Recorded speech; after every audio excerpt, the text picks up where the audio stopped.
Well, now, hello there, dear listeners. Welcome to the Starborne Awakening Library. I'm Ella. Tonight's story is The Broken Cup. In a quiet village nestled among rolling hills stood a small pottery shop. Its shelves were lined with beautiful bowls, delicate teapots, and elegant cups. Travelers came from far away to admire the potter's work. But there was one cup that puzzled everyone. It sat alone on the highest shelf. Its handle had once broken. A long crack wandered down one side. Though carefully repaired, the line remained visible. Whenever customers admired it, they would ask, "Why keep the broken one?" The potter would simply smile. "Because it still has something to teach." One autumn afternoon, a young woman entered the shop. She looked exhausted, not in her body, but somewhere deeper. Her eyes wandered from cup to cup until they rested upon the cracked one. She frowned. "I don't understand." The potter looked up. "What troubles you?" She hesitated. "I've been trying to become the person I was before. The person before I lost someone. The person before everything changed." She looked again at the cracked cup. "But I can't." The potter carefully lifted the cup from the shelf. He poured warm tea into it.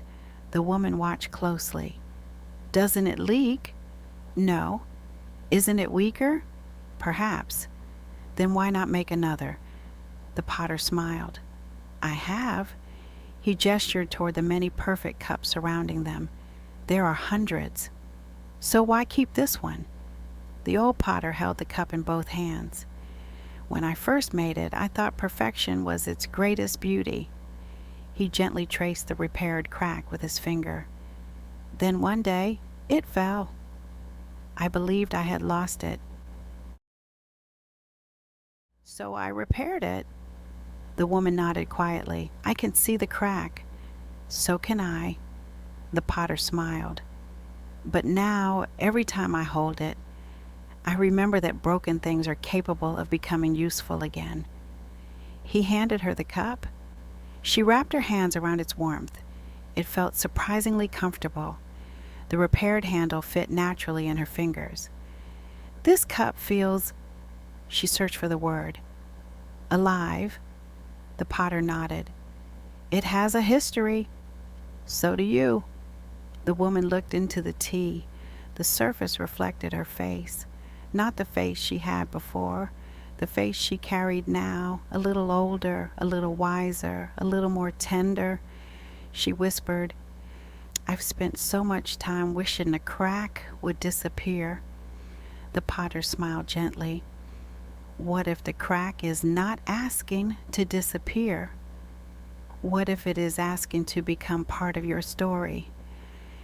As the afternoon light softened across the room, the woman placed the cup back upon the shelf.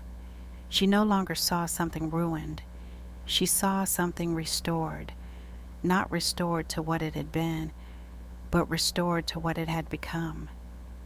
Perhaps many of us spend years trying to erase the cracks in our hearts.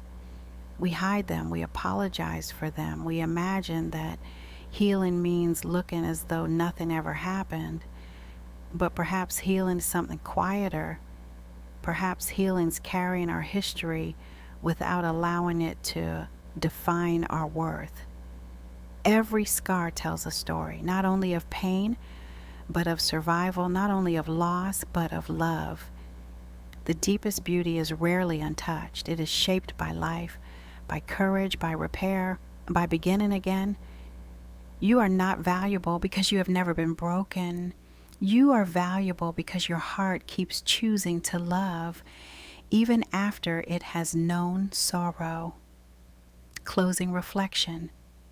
Imagine holding a warm cup between your hands. Notice every line, every imperfection, every place where life has left its mark. Now imagine that cup is your own heart. You don't have to hide its cracks. You don't have to polish away its story. Simply hold it with kindness, because what has been lovingly repaired is not less beautiful. It is often the most beautiful thing in the room. Thank you for listening. This is Ella inviting you to tune in again. Until next time, be gentle with your heart.